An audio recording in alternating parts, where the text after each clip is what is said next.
Bro, you gotta relax. I'm sorry. It's just there's too much going on right now. We're talking too much shit. There's just so much. There's so many problems. Money's flying everywhere. We're worried. We're upset, man. This guy's just walking by, pissing us the fuck off. You know, that Lamborghini just drive by, pissing us the fuck off. All that shit. All that shit, Austin. What we're really trying to say here is you have to relax. And we don't mean be lazy. We mean you need to recalibrate and recharge. We mean you have to reset. We mean you have to do some maintenance and ensure that you're headed in the right direction. Not that you're just running around in a frenzy like a chicken that's got its head lopped off. There you go. And one of the main points that I like to bring up right now is something that relates to you specifically. And we talk about it a lot.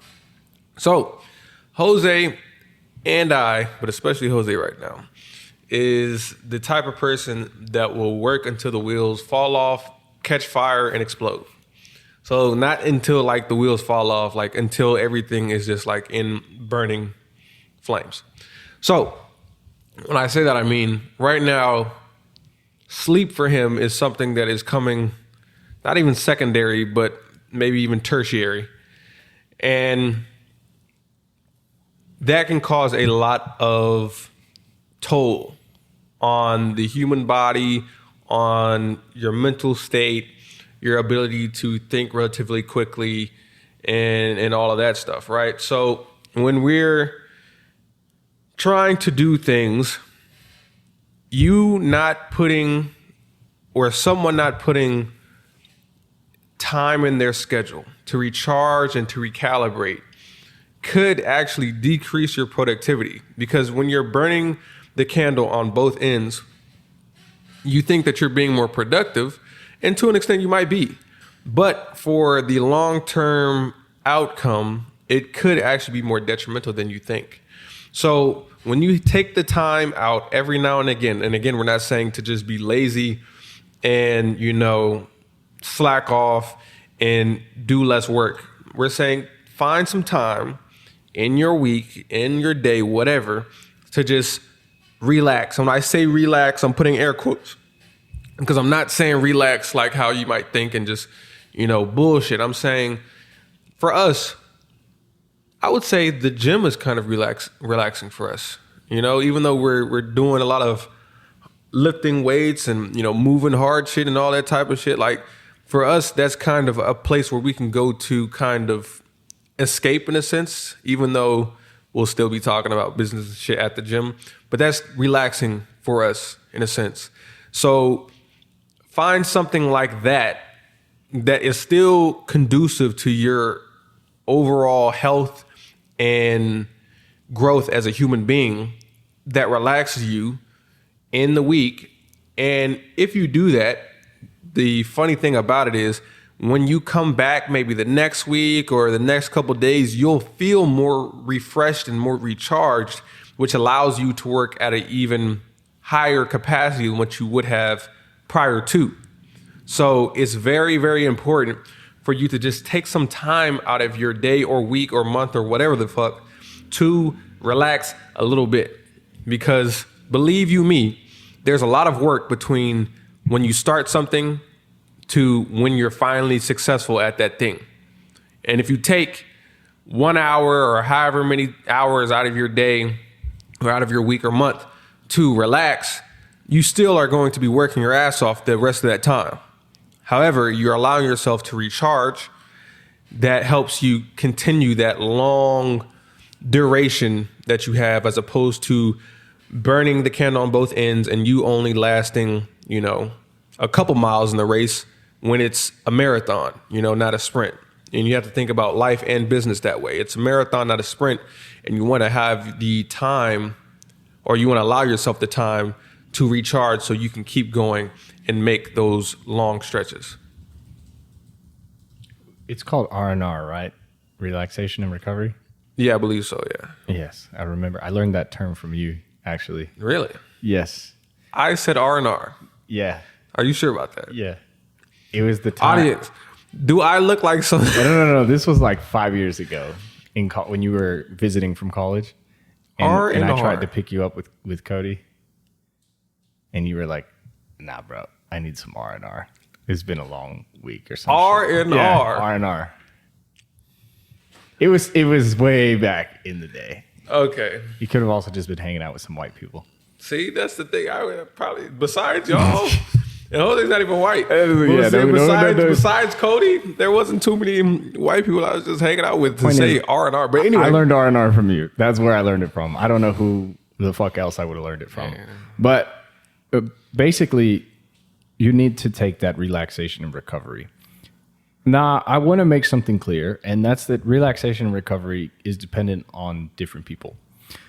R&R for Austin and I might be, okay, let's get the proper amount of sleep and then let's do some crazy bullshit workout and go for like a 20-mile run. That's R&R for us because we rest a little bit mentally and physically, but at the same time, we're rewiring ourselves and we're getting that creative inspiration from, for example, going on that run, walking the city, and then working out really hard is what helps us push and reset. It's like, hey, you think you have limiters, but they're not that big. You're essentially breaking through that mindset. But for some people, R&R might just be take an entire day off and binge watch anime and eat pizza, which I would like to say that's not a good thing, but I've more recently grown to appreciate that approach as well, because I think people just have different ways of recovering. Right. I think a lot of the things that you and I do for relaxation and recovery, other people might find stressful.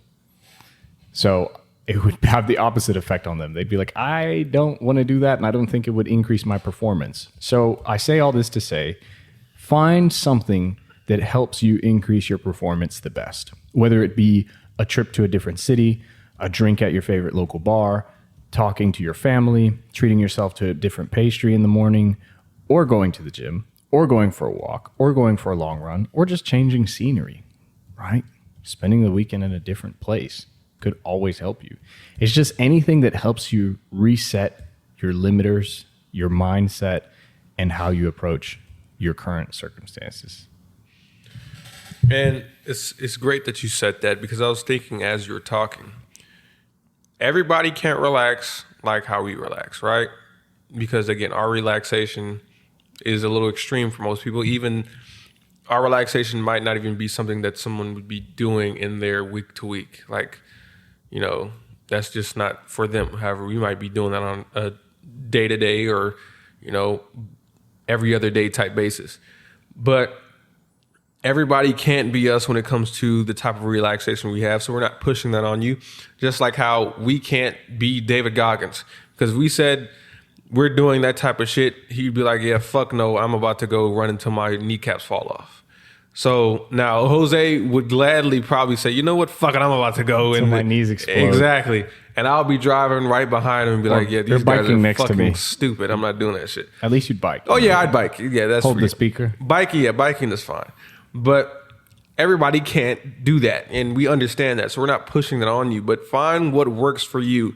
But you also have to be very, you know, careful when it comes to this, because you don't want to give yourself too much room. Because you know that phrase, you give someone an inch, they'll take a mile type of shit. You know how much of bullshit space that you can give yourself. Because you know 1 hour of anime may be fine.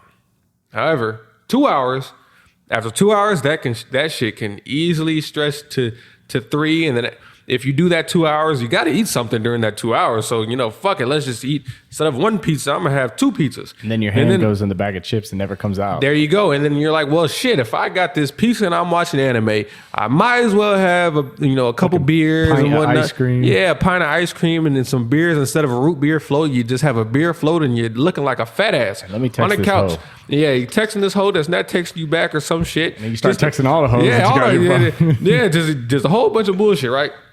All that stuff that you're doing. You know that if you give yourself an inch, you'll take a mile. So instead of giving yourself an inch, give yourself less than that. Something that you can rein yourself back in from, where you know that if you do have this amount of time, it's something that you can still feel somewhat accomplished with, or feel somewhat, fulfilled with, or fulfilled by. And then, after this point, it's time to get back to work. So I think that that's very important to help you recharge and recover is to know when is enough. And to do this, discipline is at the core of everything that we kind of talk to you about. And it's the same thing for this. If you want to relax, you have to be very disciplined in order to relax. Because again, you give yourself an inch, most people take a mile. And if you're not disciplined, especially if you're in the early stages of your career or business, whatever the fuck, and you're trying to relax, you might take too much of that relaxation time. And to be honest, you may not have earned it. I think relaxation time is earned, not just something that you could just be like, oh yeah, I'll just have some. I just feel like it. At this point, after the fucking long ass trek that we've been fucking doing for this shit, our relaxation time might be a smidge here and there. But in my opinion, I feel like we've earned it, and we have numbers, fucking products, and people that can all attest to that to say, yeah, you probably deserve it, because there's shit to show for it, or there's people to vouch for that.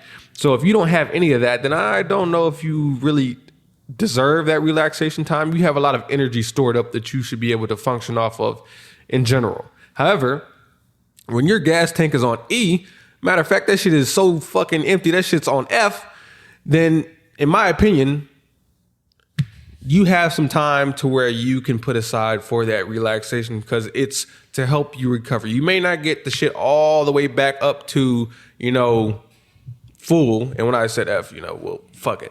You might not get that shit all the way back to fucking full. However, it might be slightly above E. Now you have more energy than what you've been operating off of, and you can use that to your benefit.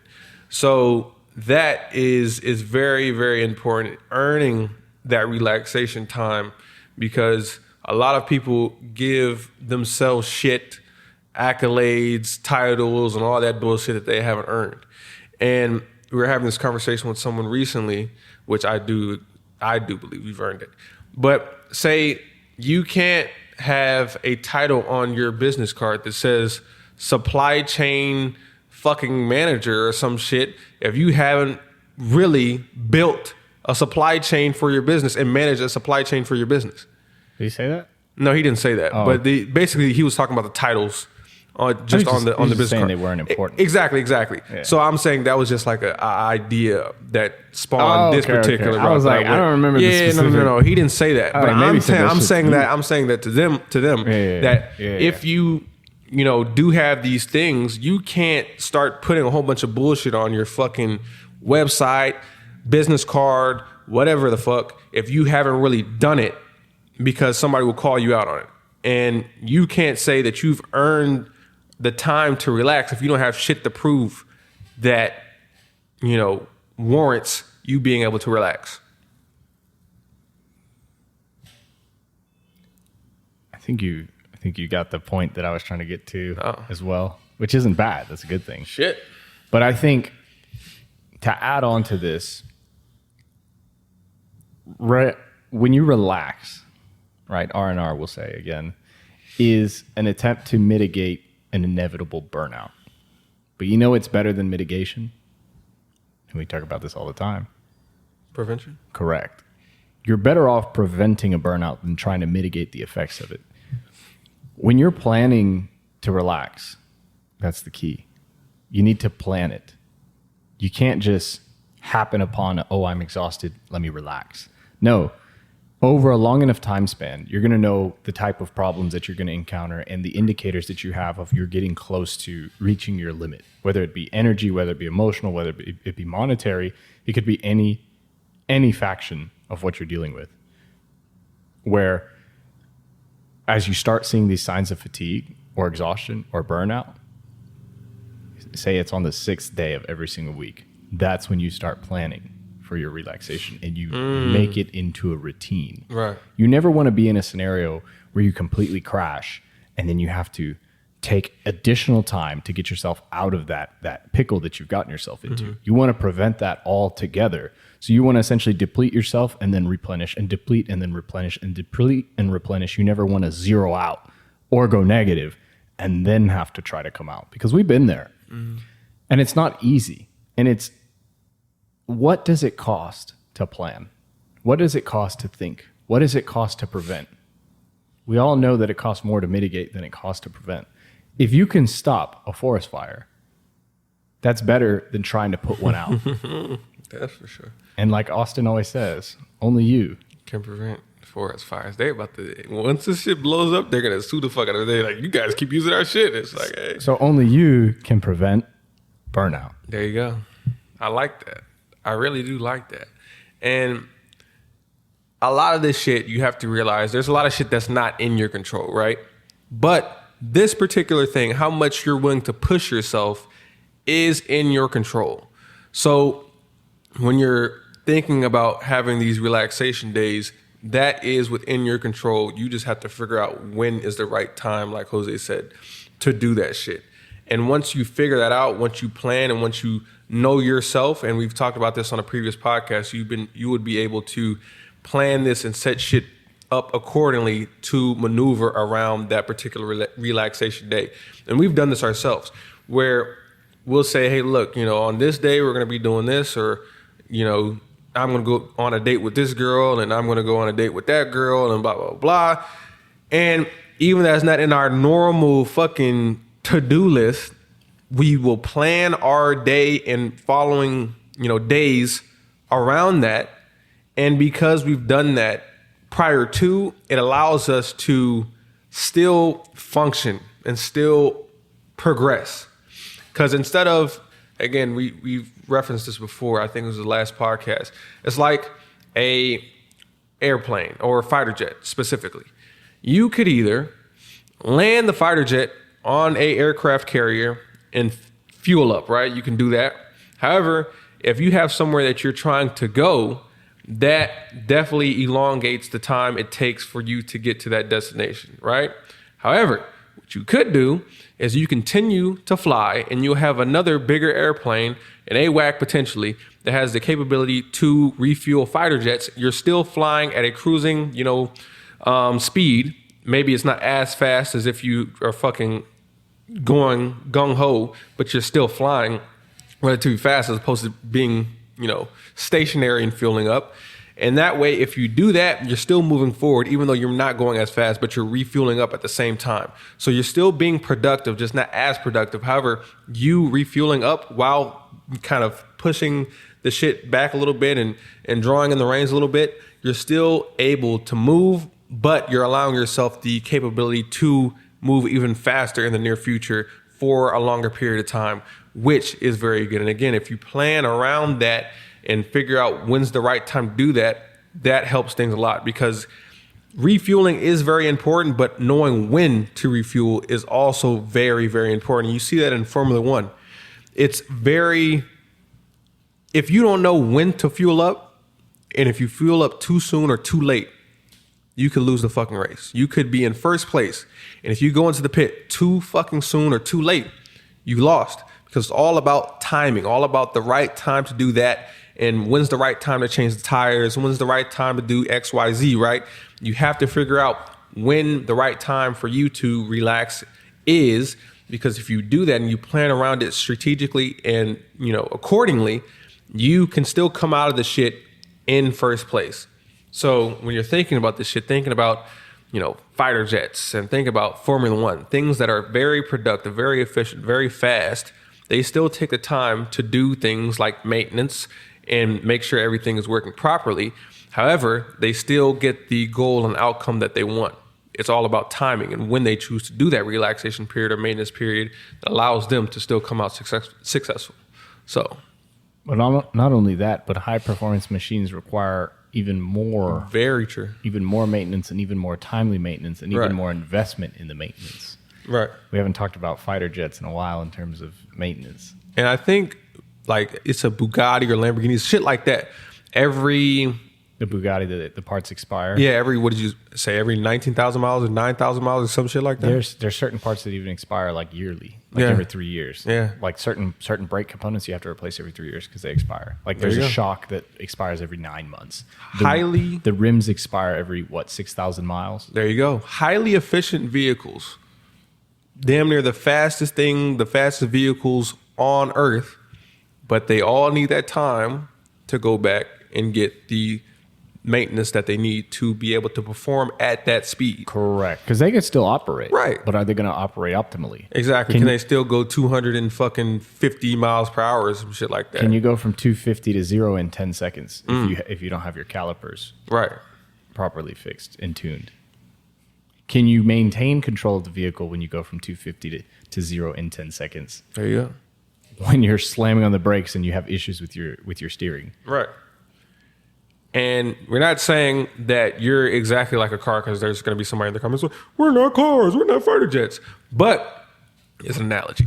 Think of it like that. You are a very highly, highly complex being.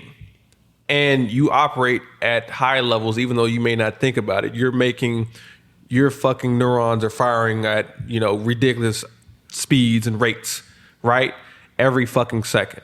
So if you think that a car requires, or a jet requires that type of maintenance and recovery time, you would think that you would require that, if not more.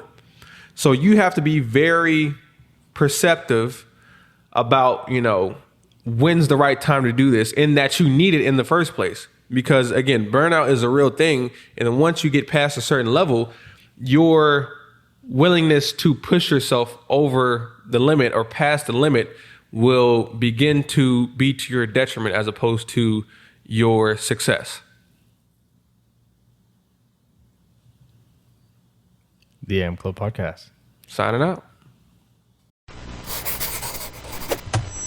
Mic check. The AM Club Podcast.